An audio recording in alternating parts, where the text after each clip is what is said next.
Price action best, S-M-C trading best का इंडिकेटर्सवर trade घेणं best? हा आत्ताच्या टायमिंगमध्ये पडणारा सगळ्या ट्रेडर्सना सगळ्यात मोठा प्रश्न आपल्याला बघायला मिळतो. ह्याबद्दलची खरी जी रिॲलिटी आहे ती ह्या व्हिडिओमध्ये सांगणार आहे. नक्की हा व्हिडिओ शेवटपर्यंत बघा. सोशल मीडियावर जर बघितलं तर प्रत्येकजण आपली स्ट्रॅटेजी कशा पद्धतीनं बेस्ट आहे हेच सांगण्यात व्यस्त असतो.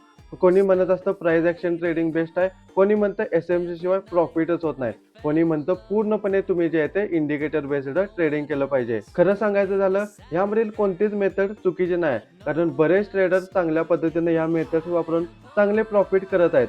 खरा प्रॉब्लेम कुठे येतो माहिती आहे? एक्झिक्युशनमध्ये. प्रॉपर रिस्क मॅनेजमेंट न करणं, रूल्स न फॉलो करणं, इमोशन्स कंट्रोलमध्ये न ठेवणं, ह्या गोष्टी ज्या असतात त्या ह्या ट्रेडिंगमध्ये इम्पॅक्ट मोठ्या प्रमाणात करत असतात. त्यामुळे बघा, परफेक्ट स्ट्रॅटेजी शोधण्यात वेळ वाया घालवू नका. एकच स्ट्रॅटेजी निवडा, ती चांगल्या पद्धतीने शिका, त्यामध्ये चांगल्या पद्धतीने कन्सिस्टन्सी ठेवा, डिसिप्लिन ठेवा.